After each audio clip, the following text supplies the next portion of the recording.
Dr. Mehler, one last time with more bad news. I wanted to just take a little time to look at the final chapter in our little book here, The Collapse of Western Civilization. Let me remind you that this is a tiny little book that was commissioned by the National Academy of Sciences, which is the most prestigious organization of science in the world. The idea was that we have to try to put something together that would help people to understand the nature of the crisis that is in front of us and why it is that we desperately need you to really understand that something has to be done and we have to act and all those kinds of things. So they got Naomi Oreskes and Eric Conway, two incredibly talented historians of science, that's my field, to write this little book, 3 chapters. And if you recall, so the first chapter was about the penumbral, the age of the penumbral age, which is that the light of reason and science was blocked by the carbon complex fighting against the scientific reason that was saying that we had to take steps to stop our fossil fuel production and consumption. That was the first chapter. And the first chapter was about how in the world of science, we began to develop a very clear understanding of what was coming and began to warn the world that we desperately have to respond to this challenge. Chapter 2 is called The Frenzy of Fossil Fuel, which is that the response to the clarification that we were going to go headlong into catastrophe, the collapse of our civilization and the extinction of our species, the response to that was to just go increase the production of fossil fuels, double, triple, quadruple. We just went into high gear. We just pressed the pedal to the metal and just went out, all out.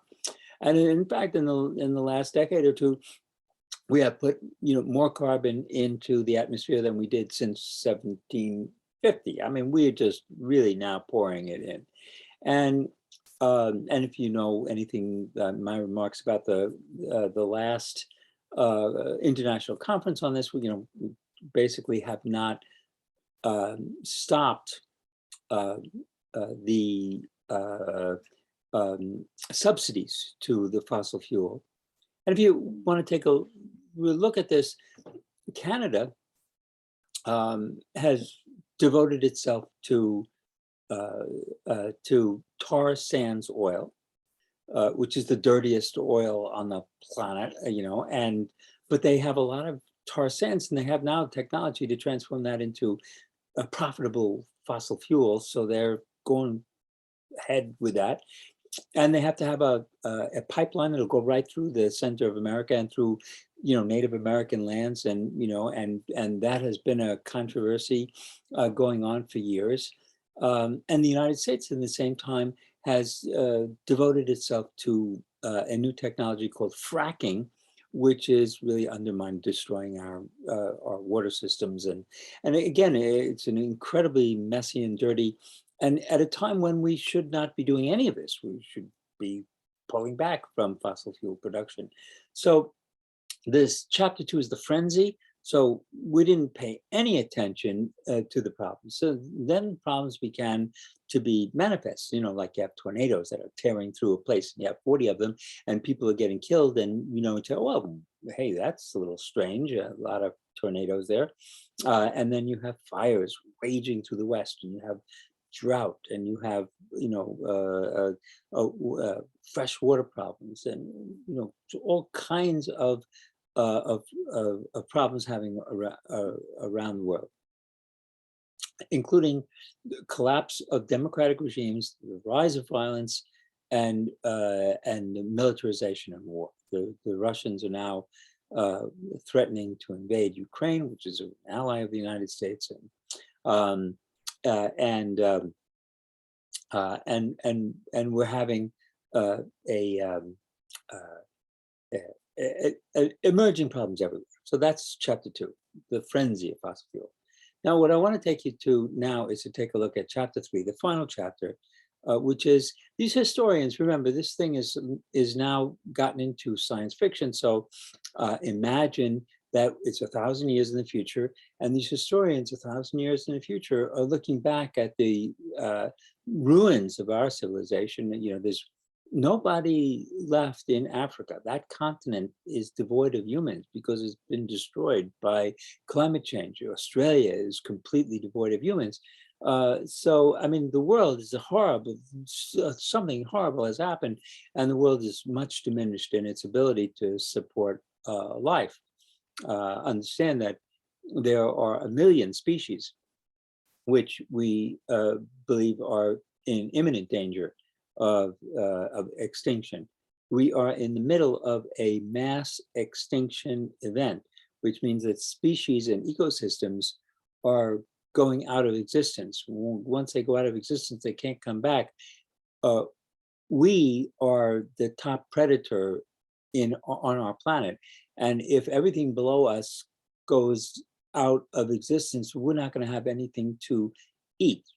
And primarily, that's what's going to happen to most of the population of the planet, is going to be this mass starvation. And in chapter 3, they predict that in 2023, what happens is there's a massive heat wave. You know, we've had very unusual climate. And so this is very possible, but it's an imaginary, it's not real. But they wrote this in 2012. And in 2012, they thought, you know, by 2023, you could have this, and certainly could be. If it's 2023, 2024, 2025, sooner or later, this is going to happen, that we're going to have a massive climate catastrophe that's going to affect grain production significantly and result in mass starvation. There are 8 billion humans on the planet. You could easily see 1 billion of them or more facing starvation in this first wave of agricultural collapse. The planet is no longer capable of feeding the human beings on the planet, and is no longer capable of sustaining the existence of many species. So that there was an article about the manatee in Florida. The wild game and wildlife people are now feeding the manatee lettuce. You know, they're bringing lettuce, iceberg lettuce, to feed the manatee because the seagrass that they normally need to eat and to live, that seagrass is all dying from pollution and changes in the ecology of the water. And they just another species heading for extinction. So what I want to do is take a little look at the final chapter here, and I'm going to share my screen. I have some notes here, and I'll share my notes and take a look. This is the final chapter called Market Failure. And what they mean now by market failure, and this is especially relevant to my business class, but for all the classes, the idea here is that we believed, and most of my students, I asked, is business good or is business bad? And most of my business students thought that business is basically good. There are a few bad apples, some evil things, bad things happen, but business is basically provides us with our cell phones and our wonderful life. And my argument is that business, the corporation is the dominant institution of our time, and it is predominantly responsible for the collapse of our civilization and the extinction of life on the planet, because the dominant institution of our time places profits above everything else. The corporation exists. It's an artificial creation that exists to make profit for its shareholders, and that's all it considers, and that is pretty bad when you're trying to save the planet, and it is profits that are in your way. So they started talking about positivism.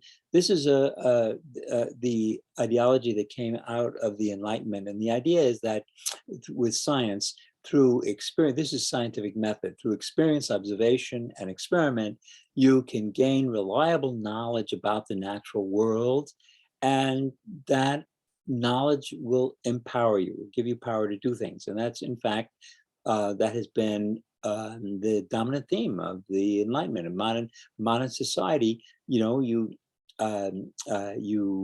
learn how to give people vaccinations against smallpox, and that gives you power over smallpox. And before you know it, smallpox is no longer a disease that's killing people. You've actually eliminated it.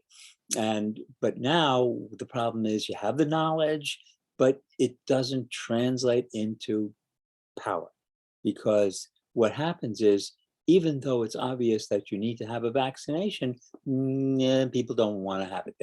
They're not responding to science. There is a shadow being cast over people, and they're acting in a very, very stupid way. So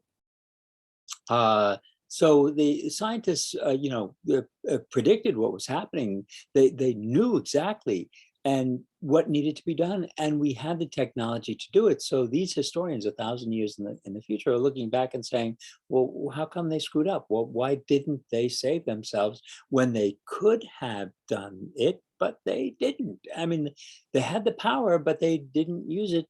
And we're talking about saving yourself, saving your planet, saving, your civilization. You think that you would want to do that, especially when the alternative is utter catastrophe, horror, nightmarish death and destruction and pain and suffering, and God knows you don't even want to think about it. But I guess that's why we're not thinking about it.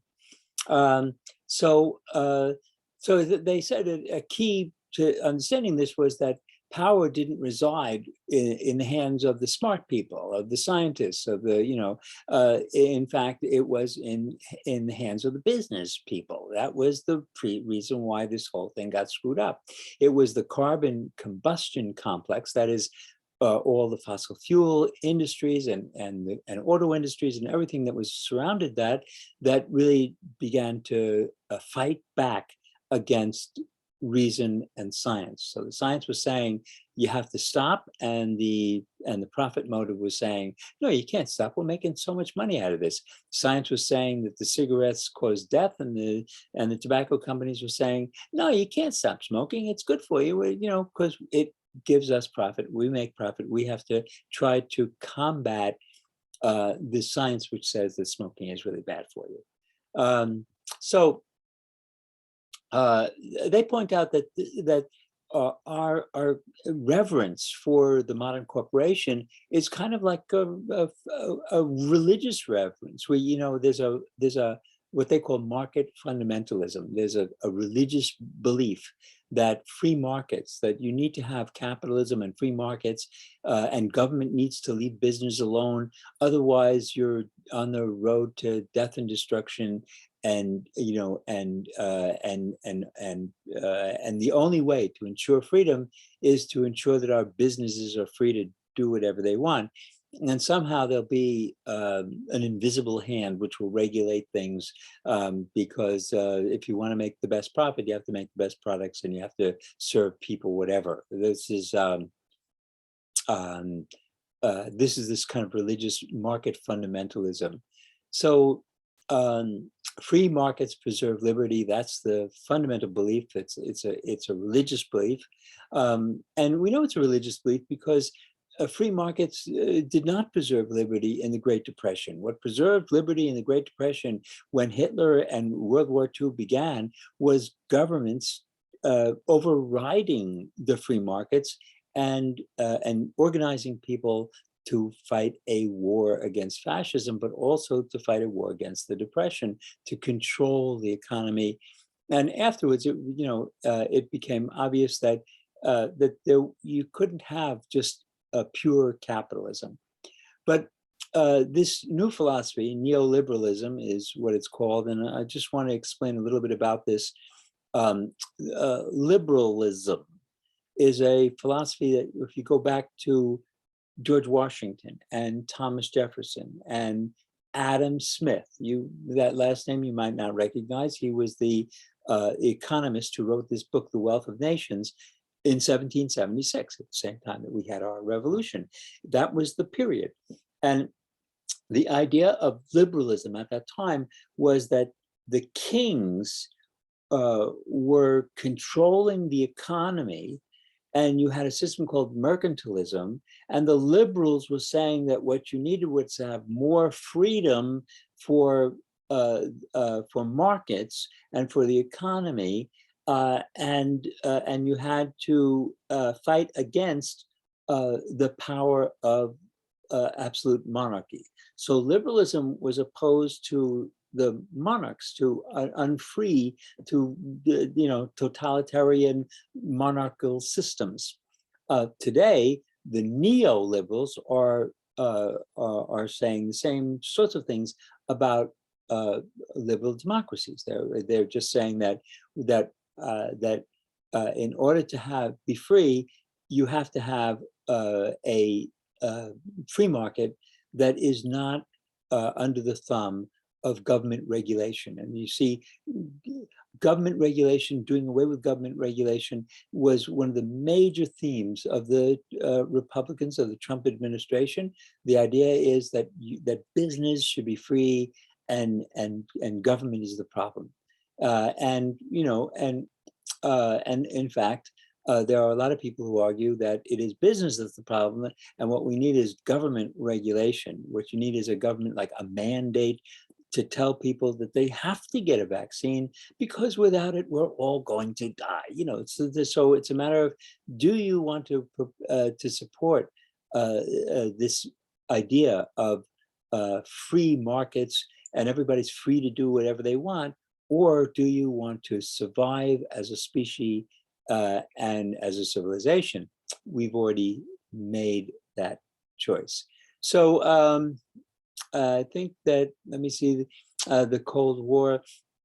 So here's the two neoliberal philosophers, Friedrich von Hayek and Milton Friedman. Hayek wrote this book called Road to Serfdom. And the idea of the book is that if government tries to regulate business, that will lead to the road to serfdom. That is that slavery. It's the road to slavery, basically. If government tries to regulate business, that's the road to slavery. And then Milton Friedman wrote this book called Capitalism and Freedom, in which he said capitalism equals freedom. So this was the basic free market capitalist system, which we thought triumphed over communism in the 1990s, and we were so proud of ourselves, but which, as from my perspective, I have been reinterpreting this and saying that no, this was just another aspect of the collapse of our civilization.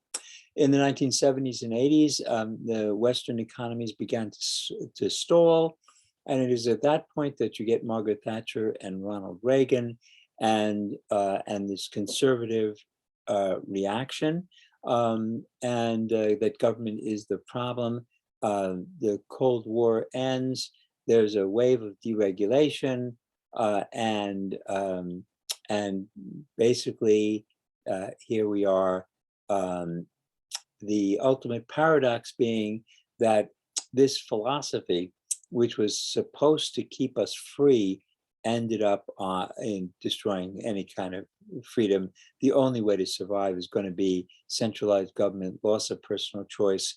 We're headed towards autocracies. The age of democracy is over and done with. So that's the last depressing chapter of this fun little book, and I hope that it was a rewarding reading.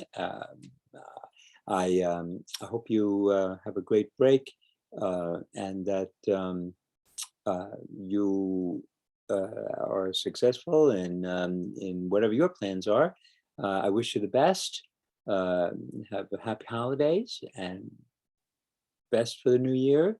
And I will get your grades out as soon as I can. I'm in the midst of reading term papers. And I got to tell you, some decent work there. I appreciate it. Thank you very much, and have a good semester. Next semester, I appreciated this semester. You were great, and great.